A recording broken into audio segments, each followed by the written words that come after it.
Hello student. आज हम बात करने वाले हैं वंशावली विश्लेषण यानी पेडिग्री एनालिसिस।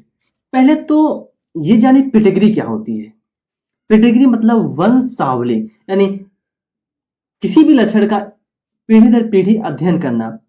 किसी भी लक्षण का पीढ़ी दर पीढ़ी अध्ययन करना ही पेडिग्री कहलाता है। वंशावली पेडिग्री पेडिग्री जो है आपके चैप्टर में, आपकी बुक्स में इसका ज्यादा स्टडी करने को आपको नहीं मिलेगा। यानी इसका बहुत ही कम स्टडी है, यहाँ तक इसके क्वेश्चंस भी आपके बुक में नहीं है। लेकिन मैं आपको क्वेश्चंस, उनके मेथड सब कुछ बताऊंगा, क्योंकि आपके एग्जाम लेवल तक ये वर्क करेंगे। जैसे जैसे आप 12th पास करके आगे जाओगे तो नीट के एग्जाम में इन सब क्वेश्चंस पूछे जाते हैं, तो उनके बारे में भी हम चर्चा करेंगे। तो बात करते हैं पेडिग्री। पेडिग्री यानी वंशावली। मैंने बताया ना, पेडिग्री कहते हैं किसी भी लक्षण का पीढ़ी दर पीढ़ी उसके बारे में अध्ययन करना ही पेडिग्री कहलाता है। यानी किसी भी लक्षण का एक पीढ़ी से दूसरी पीढ़ी तक जाना, यानी एक पीढ़ी से दूसरी पीढ़ी तक कोई भी कैरेक्टर चला रहा है उसका अध्ययन करना ही वंशावली कहलाता है। ठीक। और आगे बात करते हैं। वंशावली जो होता है पेडिग्री का अध्ययन मानव अनुवांशिकी में महत्वपूर्ण उपकरण है। यानी जो अनुवांशिक आपका पेडिग्री होता है ये बहुत ही महत्वपूर्ण भूमिका निभाता है मानव के अनुवांशिकी। यानी मानव में वो लक्षण, ये बीमारियां या अपसामान्यता, यानी कोई आप में बॉडी में कोई जीन्स आपके म्यूटेशन हो गया, ये सारी चीजें पता लगाने में मदद करता है। एक्चुअली पेडिग्री हम क्या करते हैं, कोई भी लक्षण जैसे कि आपके पिता के पिता के पिता, ठीक है, इन सभी का एक जेनेटिक जो आपके जीन लेवल जितने कैरेक्टर हैं उन सबको दिखाया जाता है। ठीक। जैसे कि आप में कोई बीमारी हुई, लेकिन एक पेडिग्री होता है, इसके माध्यम से हम देखते हैं ये बीमारी जो आप में आई ये जेनेटिक लेवल है कि नहीं है। अगर जेनेटिक लेवल है तो ही पेडिग्री वर्क करेगा, ध्यान रखना। अगर जो बीमारी आप में है जी लेवल पे है तो वर्क करेगा। अगर जी लेवल पे है तो हम इस माध्यम देखना चाहते हैं कि ये जो आपकी जीन लेवल बीमारी आई कहीं तो आपके माता पिता से तो नहीं आया। तो हम आपके माता पिता की आपकी जो पेडिग्री के अनुसार उनकी कैरेक्टर को देखेंगे कि ये लक्षण आपके माता पिता में थे कि नहीं। ठीक। पता लगा कि आपके माता पिता में नहीं है, आप में ही, तो इसका मतलब आप में म्यूटेशन से आया होगा। महारानी विक्टोरिया जो कि हीमोफीलिया की वाहक थी, याद रखना वाहक थी, उनमें उनके माता पिता या पति में इन जीन्स के हीमोफीलिया जीन नहीं थे, यानी उनकी उनमें म्यूटेशन से हुआ था। ठीक। क्या ऐसा हो सकता है कि जो आप में कोई लक्षण ऐसे आए या कोई बीमारियां ऐसी आई जो आपके माता पिता में नहीं हो, वो जीन लेवल पे आ गई, तो इन चीज की स्टडी हम कर सकते हैं कि ये बीमारी एक्चुअली में कहां से आई, आपके माता पिता से आई है कि नहीं। ये सारी चीजें हम पेडिग्री के अनुसार इनकी स्टडी कर सकते हैं। अब आगे बात करते हैं ये लक्षण। अतः ये लक्षण एक पीढ़ी से दूसरी पीढ़ी में बिना किसी परिवर्तन के जाते हैं। जो लक्षण होते हैं आपकी बॉडी में, आपके माता पिता से आप में, ये बिना किसी परिवर्तन के आते हैं। ठीक है। हालांकि कभी कभी परिवर्तन भी देखने को मिलता है, जैसे कि म्यूटेशन की बात करते हैं। म्यूटेशन में कभी कभी परिवर्तन देखने को मिल जाता है, उत्परिवर्तन नाम है तो म्यूटेशन का है। तो आपके जो लक्षण है एक पीढ़ी से दूसरी पीढ़ी में बिना किसी परिवर्तन के, लेकिन हाँ हालांकि थोड़ा बहुत परिवर्तन देखने को मिलता है, तभी तो इवोल्यूशन होता है, तभी तो आप माता पिता से थोड़ा डिफर है, अलग है। क्रोमोसोम हो या जीन हो, क्रोमोसोम या जीन के परिवर्तन से संबंध जोड़े जा सकने वाले मानव में कई विकार पाए गए हैं। यानी ह्यूमंस में या मानव में ढेर सारे ऐसे विकार, मतलब कमियां या रोग जो उत्पन्न करे, ठीक है, ऐसी चीजें पाई गई हैं जो क्रोमोसोम या जीन के परिवर्तन से जुड़े हुए हैं।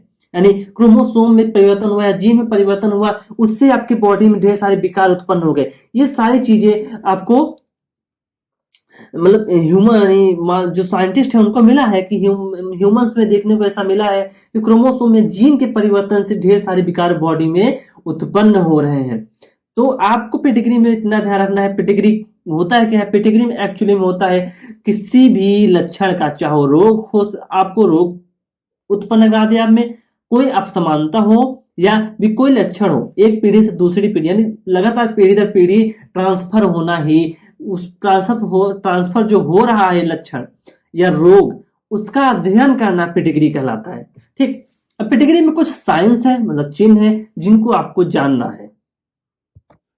तो हम देते हैं वो साइंस के बारे में। तो पेडिग्री पढ़ने के लिए आपको इन साइन की जरूरत होगी। ये चिन्ह जो हैं आपके दिमाग में होने चाहिए, अगर आप पेडिग्री पढ़ेंगे तो समझ में नहीं आएगा। ठीक है, तो पेडिग्री पढ़ने के लिए पहले इन चीजों को अच्छे से जानना होगा। ठीक, तो ये जो आपका है, ये अगर स्क्वायर में आपको गोला स्क्वायर में अगर ये साइन दिखे तो ये आपके मेल को इंडिकेट कर रहा है, ध्यान रखना। और राउंडेड गोले में दिखे तो ये आपके फीमेल को इंडिकेट कर रहा है, यानी फीमेल को या आपकी या स्त्री को दर्शा रहा है। अगर आपको कुछ इस प्रकार से गोला स्क्वायर दिखे, स्क्वायर तो है लेकिन आपकी कुछ स्क्वायर को ऊपर उठा के मतलब मोड़ दिया गया। ठीक है, तो ये सेम स्क्वायर जैसा नहीं है, इसे बोलेंगे सेक्स अनस्पेसिफाइड, यानी आपका मेल है या फीमेल है यह कंफर्म नहीं है, यानी कौन सा लिंग है यह निश्चित नहीं है। ये आपके जो है अफेक्टेड इंडिविजुअल, यानी ये आपका कैसा था, मेल का साइन। अगर मेल का साइन ऐसे कलर्ड है तो वो आपका अफेक्टेड, यानी ये किसी न किसी बीमारी से अफेक्ट है। ये जो राउंड थी फीमेल थी, लेकिन यहाँ पर अगर वो राउंड होने के बाद साथ साथ कलर्ड है, ठीक है, कलर फिल है, तो ये भी आपकी अफेक्टेड फीमेल होगी। ये सेक्स अनस्पेसिफाइड था, सेक्स मतलब निर्धारित नहीं था। ठीक है, लेकिन यहाँ पर अगर इस पे ये कलर्ड हो गया तो यानी ये भी जो सेक्स अनस्पेसिफाइड है ये भी किसी न किसी बीमारी से ग्रसित है। नेक्स्ट साइन, अगर इस प्रकार का साइन दिख गया, ये एक आपका मेल का दिख रहा है, एक फीमेल दिख रहा है, दोनों में एक पाई से इन दोनों को जोड़ा गया है, यानी मैटिंग। मैटिंग मतलब मिलान। ठीक है, यानी इनमें दोनों में क्या होगा, मिलान मतलब शादी हो गई है। ठीक, अगर ऐसा हुआ यानी दोनों के बीच शादी हो गई। ठीक, अगर ये सेम ऐसे लेकिन डबल पाई हो तो ये होता है मैटिंग बिटवीन रिलेटिव, मतलब इनमें जो शादी हुई लेकिन वो आपस में संबंधी थे, सगे संबंधी थे। ठीक है, तो हम कह सकते हैं सगे संबंधी से शादी। ठीक है, यानी अपने रिश्तेदारों से शादी कर लेना, रिश्तेदार में शादी होना, तो इसमें आपके दो पाही से जुड़े होंगे ये। ठीक, दो पाही से जुड़े होंगे। नेक्स्ट, अगर कुछ ऐसा हुआ, ये आपका एक मेल का और एक फीमेल का साइन है, दोनों ने मिलकर ये शादी कर लिए, ये साइन दिख रहा है ना, शादी कर लिए, लेकिन ये आपस में रिलेटिव नहीं थे। अगर डबल पाई होता तो रिलेटिव वाले होते थे।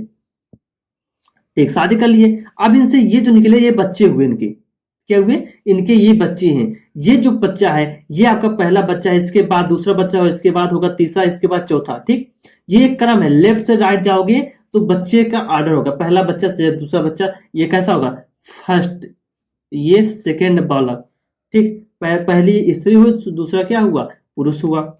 अच्छा, अब ये माता पिता, ये दोनों कैसे माता पिता, लेकिन इनसे जो बच्चे हुए ये आपके कैसे थे, मेल ही है, क्योंकि स्क्वायर में मेल होता है, पुरुष होता है, लेकिन कलर्ड है तो कैसा है, अफेक्टेड है, यानी किसी किसी डिसीज से वो ग्रसित है।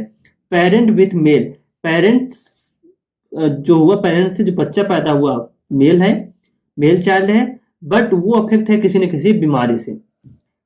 अगर कुछ इस प्रकार दिया गया, 5 लिख गया, 5 लिख दिया गया, यानी 5 अनअफेक्टेड ऑफ स्प्लिन, यानी जो ऑफ स्प्लिन मतलब बच्चे, 5 आपके बच्चे हैं लेकिन किसी बीमारी से ग्रसित नहीं है। 3 लिखा गया तो 3 बच्चे आपके हुए लेकिन वो किसी बीमारी से ग्रसित नहीं है। ये साइन कन्वेंशन था जो आपको आना जरूरी था। अगर ये साइन कन्वेंशन नहीं आता तो आप किसी प्रकार का क्वेश्चन हल नहीं कर सकते। अब पेडिग्री को सॉल्व करने के लिए आपके पास ट्रिक चाहिए। मैं आपको एक ट्रिक दे रहा हूं जो पेडिग्री को सॉल्व करने के लिए इजी बना देता है। अदर पेडिग्री को सॉल्व करना नामुमकिन, मतलब बहुत ही मुश्किल है।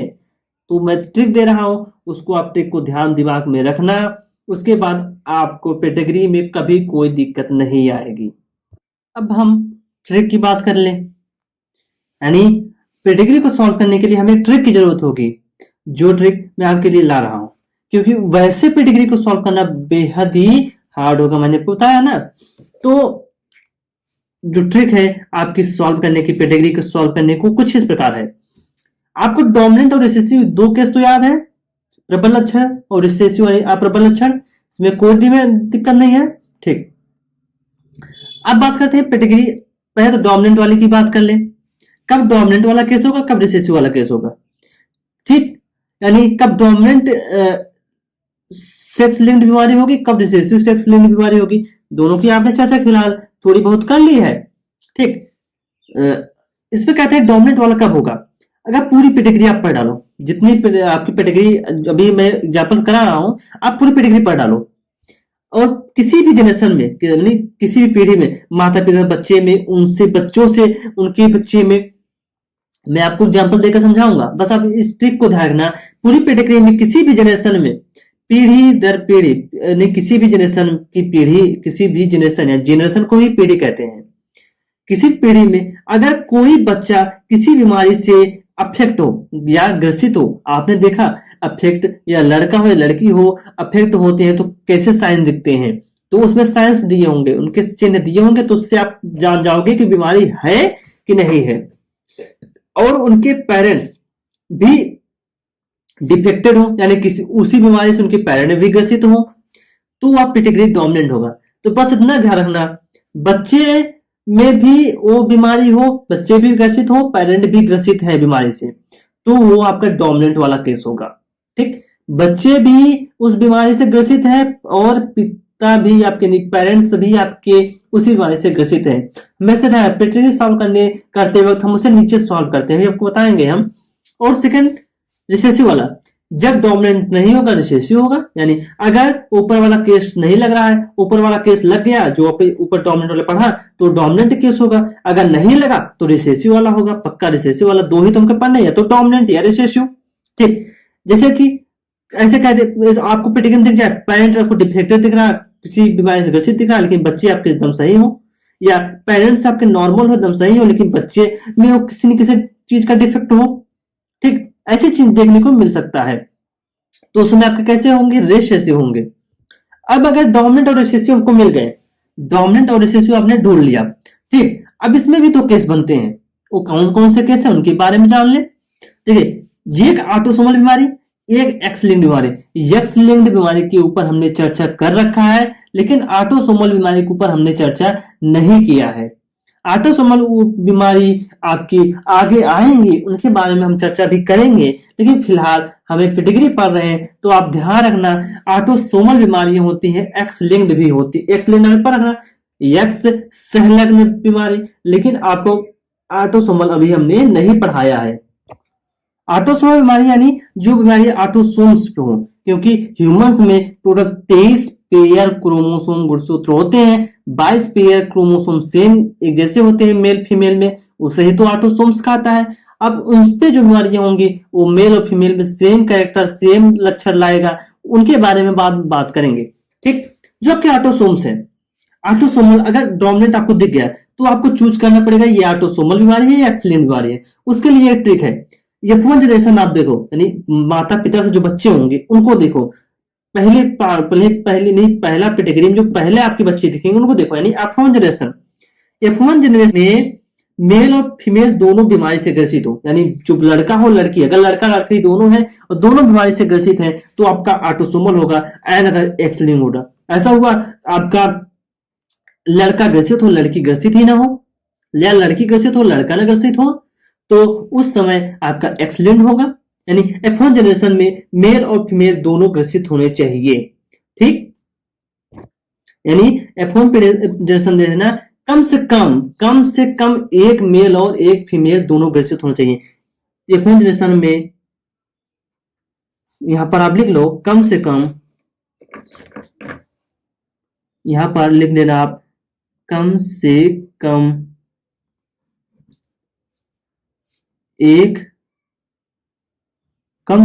एक मेल और फीमेल दोनों ग्रसित हों। ठीक, इसे यहां पर लिखना, F1 जनरेशन में कम से कम एक मेल और फीमेल दोनों बीमारी से ग्रसित हो, तो आपका ऑटोसोमल होगा, अनदर एक्स लिंक्ड होगा। अब रिसेसिव वाला अगर मिल गया आपको, रिसेसिव वाले पहले आपको देखना होगा एक्स लिंक्ड है कि नहीं। देखना, डोमिनेंट वाले में ऑटोसोमल, रिसेसिव वाले में एक्स लिंक्ड देखने को मिलता है, यानी एक्स लिंक्ड चूज करना पड़ेगा। एक्स लिंक्ड अगर पूरी पेडिग्री में जितनी भी फीमेल होंगी, जितनी भी लड़कियां हों, सब आपकी बीमारी सब की सब बीमारी से ग्रसित ना हो, बीमारी ना हो, यानी जितनी भी, यानी पूरी पेडिग्री में किसी भी फीमेल को कोई बीमारी ना हो, यानी जितनी भी आपकी फीमेल्स हो वो बीमारी से ग्रसित नहीं है, तो आपका पक्का एक्स लिंक्ड होगा।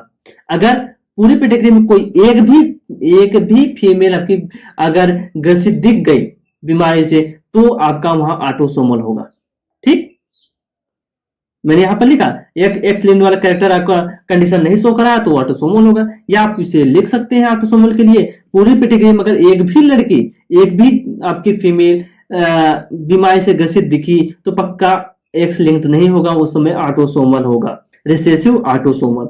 आपको कोई दिक्कत नहीं, ये टिप्स आपको ध्यान रखने होंगे। डोमिनेंट भी देखेंगे, यानी देखेंगे जो आपके पेरेंट्स होंगे वो आपकी किसी बीमारी से कोई बच्चे होंगे, डोमिनेंट में क्या होता है, बच्चे आपके किसी बीमारी से ग्रसित होंगे तो उनके पेरेंट भी बीमारी से ग्रसित हो, डोमिनेंट होगा तो अनदर रिसेसिव होगा। डोमिनेंट हो जाएगा तो पहले ऑटोसोमल देखेंगे, ये जनरेशन में कम से कम एक मेल और फीमेल दोनों ग्रसित होने चाहिए। ठीक, उसके बाद अगर ऑटोसोमल नहीं हुआ तो एक्स लिंक्ड होगा। अगर रिसेसिव आपको दिख गया तो पहले एक्स लिंक्ड चूज करो। पूरी पेडिग्री में कम से कम पूरी पेडिग्री में आपकी जितनी भी फीमेल हो सब के सब आपकी बीमारी से, किसी भी बीमारी से ग्रसित ना हो। ठीक, तो एक्स लिंक्ड होगा, अनदर ऑटोसोमल होगा। ठीक है, ये आपके ट्रिक्स थे जो आपको सॉल्व करने में क्वेश्चंस को मदद करेंगे। अब हम क्वेश्चंस की बात करते हैं, कुछ एग्जांपल्स देखते हैं। तो हम एग्जांपल्स देखते हैं। तो पहला एग्जांपल से आपके सामने ये रहा। इस एग्जांपल्स में, एग्जांपल्स को करने से पहले आपके दिमाग में ट्रिक्स याद होने चाहिए और सिंबल, जितने भी चिन्ह थे उनके प्रतीक याद होने चाहिए। ये किसका था, मेल का, ये फीमेल का, ये मेल अफेक्टेड है, ये फीमेल अफेक्टेड है, इतना तो याद है। ये मेटिंग है रिलेटिव के बीच में, ये मेटिंग रिलेटिव के बीच में, ये आपका रिलेटिव मतलब मेट हो रहा, मिलन हो रहा, शादी कर रहा है लेकिन दूसरे से, अपनी दूसरी पीढ़ी से अलग व्यक्ति से शादी कर रहे हैं, ये तो ठीक है, कोई दिक्कत नहीं। अब ध्यान रखना, ये आपके कैसे होंगे, ये आपके पेरेंट हुए, ठीक, ये आपकी F1 पीढ़ी हुई, ये F2 पीढ़ी हुई, कोई दिक्कत नहीं, ये आपको कन्वेंशन ध्यान रखना चाहिए। ठीक, इतना ध्यान रखना। और अब हम ट्रिक पर जाते हैं। ट्रिक पहले क्या था, डोमिनेंट और रिसेसिव कैसे याद करते हैं। ठीक, पहले हमको क्या है, डोमिनेंट है रिसेसिव, ये पूरी पेडिग्री हमको पहले ध्यान रखना पड़ेगा। तो डोमिनेंट रिसेसिव के लिए जो ट्रिक था उसमें क्या था, पहले आप देख लीजिए पूरी पेडिग्री में जो आपके बच्चे हैं, बच्चे ग्रसित हैं नहीं, ये आपके दोनों बच्चे हुए, ये तो पेरेंट है, यानी ये बच्चे, इनके ये बच्चे होंगे, ये अल्टीमेटली बच्चे हैं। तो बच्चे आपके ग्रसित दिख रहे हैं, बच्चे आपके ग्रसित दिख रहे हैं, कोई एक बच्चा ग्रसित हो गया मतलब ग्रसित है, जरूरी नहीं है, मतलब पेडिग्री में अगर कोई एक दो बच्चा ग्रसित है तो मतलब वो आपका ग्रसित माना जाएगा, जरूरी नहीं पूरे बच्चे ग्रसित हो। तो ये पेरेंट देखना, हमेशा ध्यान रखना, पेडिग्री को सॉल्व करने से नीचे से सॉल्व किया था, ऊपर से सॉल्व ना करना, नीचे से ऊपर जाना। अब इसमें नीचे से ऊपर नीचे देखते हैं, यहाँ ये बच्चे ग्रसित हैं, इनमें बच्चे नहीं ग्रसित, लेकिन हाँ फिलहाल इनमें बच्चे ग्रसित हैं। अच्छा, इनके पिता ये है, पिता भी ग्रसित है, इनके भी पिता ग्रसित है, ठीक, कोई भी दिक्कत नहीं। अब ये आपस में ये बच्चे हैं, बच्चे ग्रसित है, हाँ ठीक है, और बच्चे के पिता ये है, पिता भी ग्रसित है। ठीक, देखो नीचे से कैसे देखते हैं, फिर से देखो, ये आपके बच्चे हुए, इन बच्चों के पिता ये हैं, इनमें बच्चे ग्रसित हैं, ये लड़का ग्रसित है बीमारी से, लेकिन लड़की भले नहीं ग्रसित है, लड़के ग्रसित हैं, और लेकिन इनके पिता में माता ग्रसित है। ठीक है, ये अभी डोमिनेंट वाले में आ रहा है, अभी डोमिनेंट वाला ट्रिक सॉल्व, मतलब जो ट्रिक है उसको फॉलो कर रहा है। अब इसमें देखते हैं, इसमें ना ही आपकी बच्चे ग्रसित है, ना ही आपके पिता, पेरेंट्स, कोई दिक्कत नहीं, अभी रहने दो। लेकिन इनकी बात करें, इनमें आपके बच्चे भी ग्रसित हैं, पिता भी ग्रसित हैं, चलो ठीक है, अब तक आपका जो डोमिनेंट वाला है वो फॉलो कर रहा है।